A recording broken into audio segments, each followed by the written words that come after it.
Rise of Kingdoms is a game about investing, choosing which commanders you want, making your own sets of equipment, choosing which armaments you want, if you invest in your technology by leveling up your buildings, or even getting museum relics. But which one is going to be the most important? Where do you put your gems? Where do you maybe even put your money? Should it be in equipment? Should it be in commanders, technology?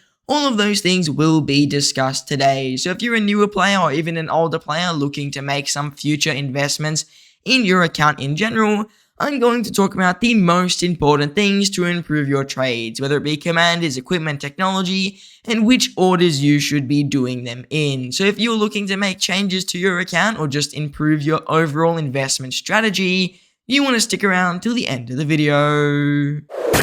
Now, I want to start off today's video by explaining what the idea of this video is, and it's super easy to understand. It is whenever you're making decisions in Rise of Kingdoms, choosing commanders, choosing equipment, whatever it may be, you usually have to spend some gems to get there. I mean, we get quite a few gems in this game. It's in the hundreds of thousands, if anything, and you need to use those. They're not just going to sit around in your inventory forever. They're going to have to be spent on something, and my goal today is to tell you which is the best position to spend your gems. Should you spend it on equipment? Should you spend it on commanders?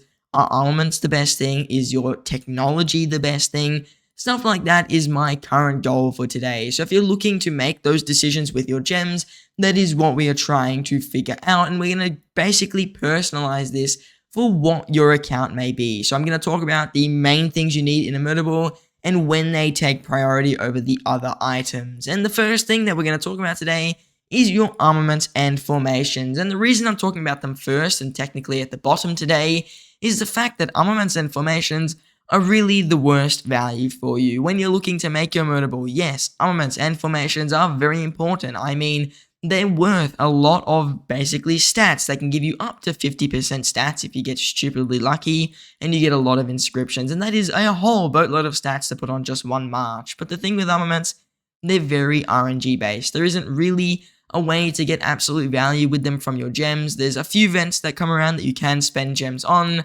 but they're usually fairly low value compared to events for stuff like commanders, equipment, and even some of the other things we will talk about today. So when it comes to armaments and formations, they should almost never be your main priority. I think that's really the simplest way to put that. Even when you're spending money, if you don't have an unlimited budget, I wouldn't be buying bundles that have armaments because they're not too high value for you. You're better off just doing your daily dispatches, your daily travels, and that way you'll be able to get armaments over time. You'll eventually get some luck. I mean, I don't really spend any gems on any of my armaments here.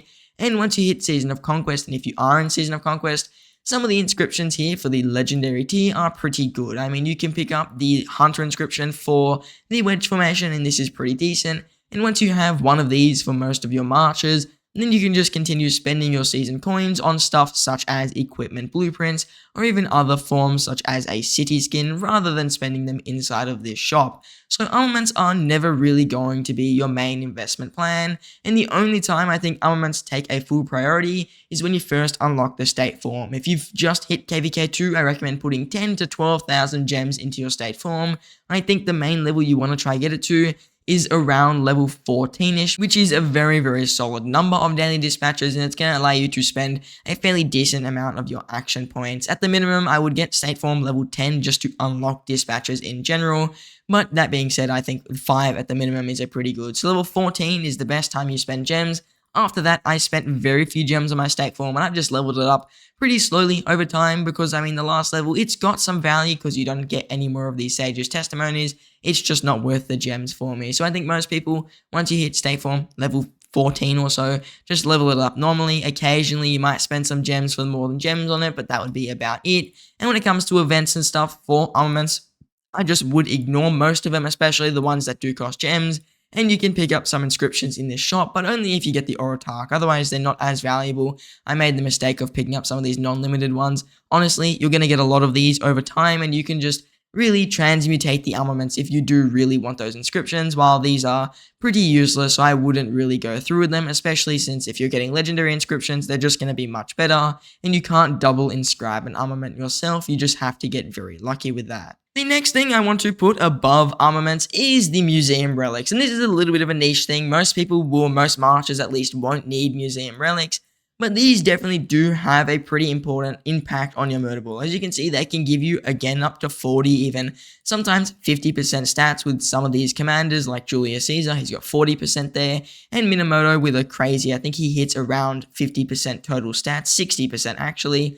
These museum relics can be very strong, do not get me wrong there, and that is why I think they're a bit better than armaments. They are much easier to get access to, of course, and also you are able to get guaranteed value from a museum relic. You don't like with armaments where you get some bad value every now and again and you're going to lose pretty much all your gems. With a museum relic, you're guaranteed to get pretty decent value. So if you're looking to buy bundles and you are willing to spend money on something with museum relics, maybe you're looking to get a museum relic very soon, especially because these relic coins are now fairly hard to get, I'd recommend picking up something if you do have a commander like Minamoto who you want to run with the relic coins in there. I wouldn't buy them from the shop, and if there's some events that do come around with relic coins, I may focus, or I'd tell you to focus a little bit more on them, such as the civilization events. For example, the Egypt event, which was around very recently, you couldn't buy the relic coins in those events. It's not here anymore, but it was around recently, and usually they'll just cycle these civilization events, and that's one of the best ways to get relic coins. So just focusing on your museum a little bit is pretty good, and I've been saving up all my relic coins waiting for either a third level on YSG or even waiting for something like a whole new level of relics for some other archer commanders which I do own, like Cyrus. So I'll be interested to see where these museum relics go. Lilith is definitely still releasing a lot more of these, and I wouldn't be too surprised if museum relics do become even more important for a lot of people's murder balls, which is why I recommend probably focusing a bit more on these for some events over the armaments, because you're going to get armaments over time and you get a lot of them. You get a ton of armaments from other events that you just can't get museum relics in, and even museum coins.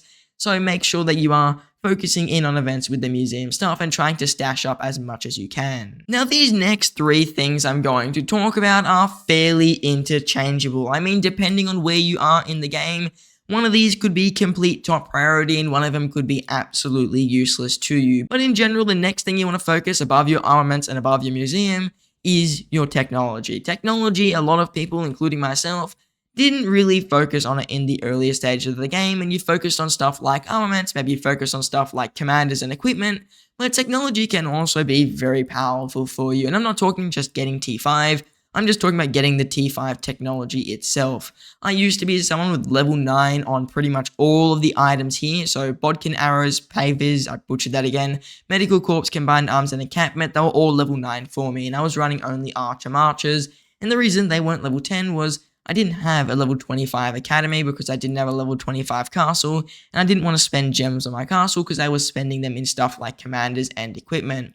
That being said though, your military technology, if you don't have everything at level 10, is ridiculously important. I have seen a massive difference, and I've noticed it the second I got level 10 technology in my trades. I went from getting good trades, don't get me wrong, because I had really good commanders and technology for the time, to getting excellent trades, because this technology is about 46% worth of stats if you have only got a level 24 academy. So getting it to level 25 is like boosting your stats by 46%, which is a ridiculous amount to permanently have. And once again, this is permanent value on all your marchers, which is why I'm going to say it's more important than museum, because museum is not all your marchers, and it's definitely better than the armaments, because armaments are just RNG, and that's why they're not worth your gems. So with technology, you're guaranteed 46% stats. There's just no way around it, which is why you should usually, I want to say now, rush your academy to 25 fairly quickly. Am I saying neglect commanders and equipment while you do this? No, of course not, and I still think the state form should be a minimum of level 14 before you get this to level 25,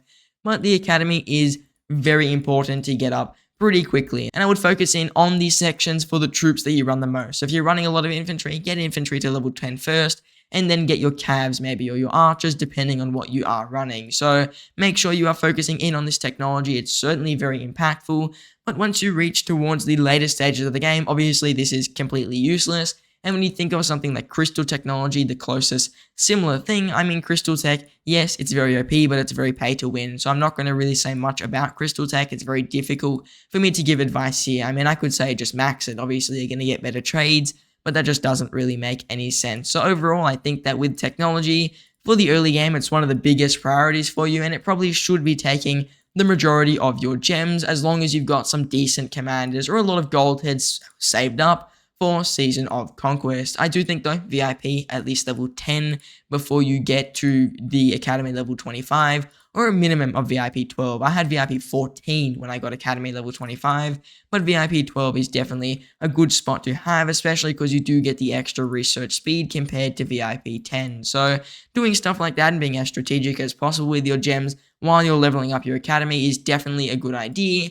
And since you're going to need master blueprints when you're doing this, I recommend only buying these items during a More Than Gems event. So make sure when you're buying Masters Blueprints, it's More Than Gems, so you can get some free gold heads for spending gems on them. Now, next up is arguably something you could put in rank 1 as the most important thing for any account, and this is your equipment. Equipment gives you crazy amounts of stats. I mean, you can get up to 70, 80, 90% stats with some sets of equipment if you get full special talents and you awaken all of it. Obviously, that is very unrealistic for a lot of players to achieve, but that being said, even just a good legendary set of equipment, you're looking at 50 to 60, even 70% of stats, depending on the set bonuses and stuff like that. So equipment is really important for any march. I mean, it's one of the most important things, and it's also one of the most expensive things. That's something you should consider with equipment compared to a lot of the other forms of improving your marches, such as the state form and your technology. Equipment's going to be a lot more expensive. I've spent hundreds of thousands of gems on my equipment,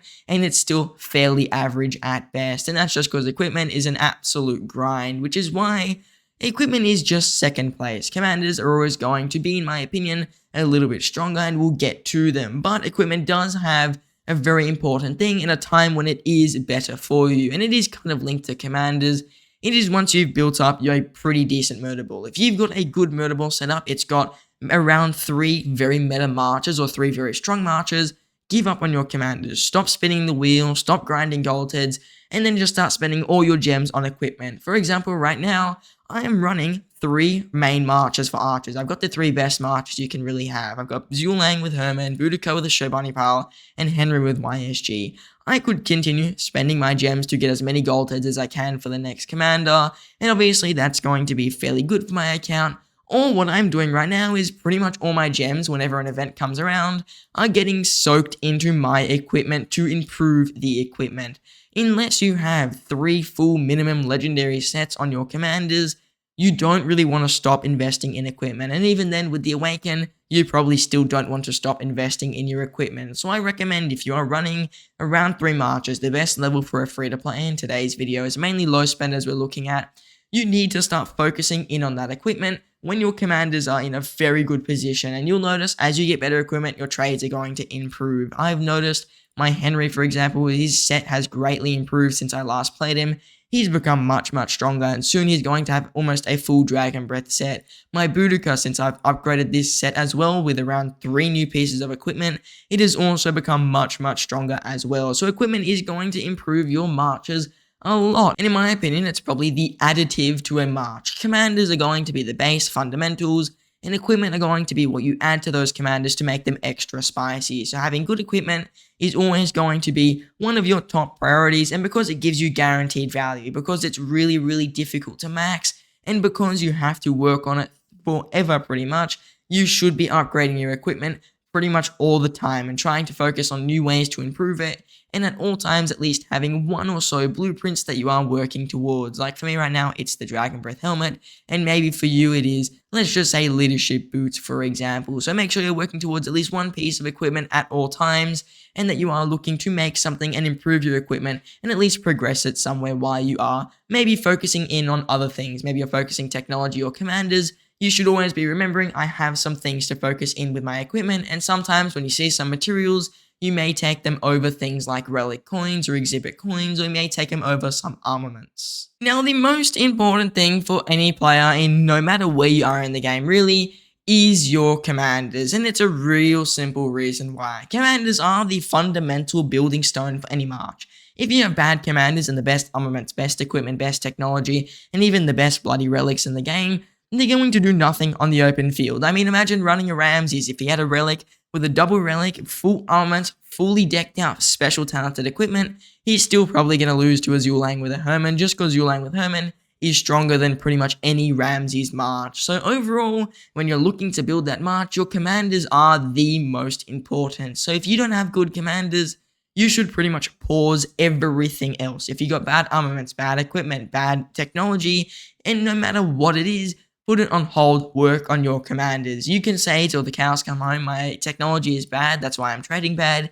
Yes, it's a reason why you may be trading worse, but if you've got bad commanders, it's going to be a reason why you're trading way worse, because commanders, they outdate way quicker than equipment. They outdate way quicker than technology, because technology hasn't changed in the last 5 years, and they outdate much quicker than armaments, and they outdate way quicker than museum relics. So commanders are always going to be that thing that's constantly changing in your account, which is why you need to be able to focus in on them at pretty much all times. Unless you're like my account and you've got a fully set up murderable. I mean, I literally could not get a stronger murderable until I moved into 4 marches.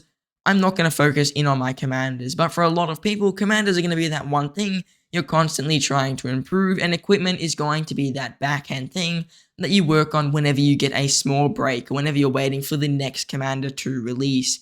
When you're looking at commanders, the thing that you should be prioritizing is, well, I mean, Wheel of Fortune and stuff, they're good, but it's mainly VIP. If you're not a VIP at 14 minimum, you should be pumping almost all the gems you get into VIP, unless you are doing something like focusing in on technology, because you've already got some decent commanders. So if you've got 1 or 2 very good marches, maybe you'll focus in on getting your academy to level 25, and then you'll switch back to pumping gems in VIP. I think even get VIP 14 before you have a full set of legendary equipment. That is how important it is. And I made the mistake of making a full set and a half of legendary equipment, which cost me probably about 200,000 gems before I really moved in towards VIP 14. I mean, I had this full set of equipment when I was in Season 2, so that's why it was so expensive. So when you're looking at making things with your marches, commanders are the most important, and to get those gold heads, you're going to need a good VIP, so focusing on your VIP is always the best, not to mention you get a bunch of other bonuses along with it, like stuff like material production,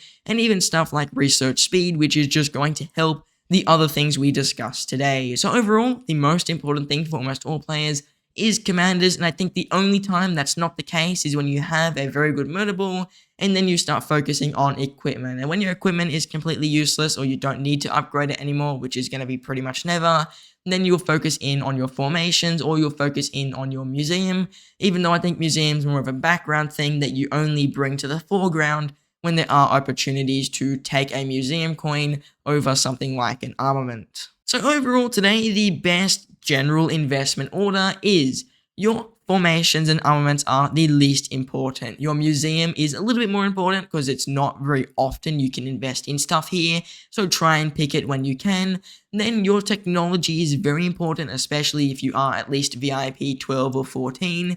Then your equipment is essential for a good march, but you need the good commanders. So the most important is your commanders, which give you hundreds of stats.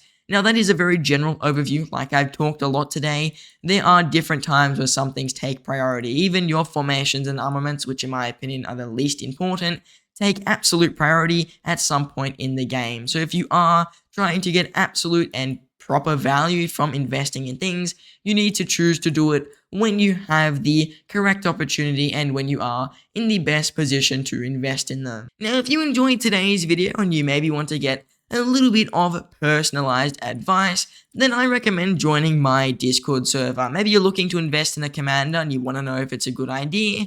My server is going to be a really good place to ask it because you can send pictures, you can ping me, you can even message me from there. So the link to my Discord will be in the pinned comment and also in the description. And if you don't like it, you can always leave, so why not try it out? Now, I just want to say I thank you all for watching and I hope to see you in the next one.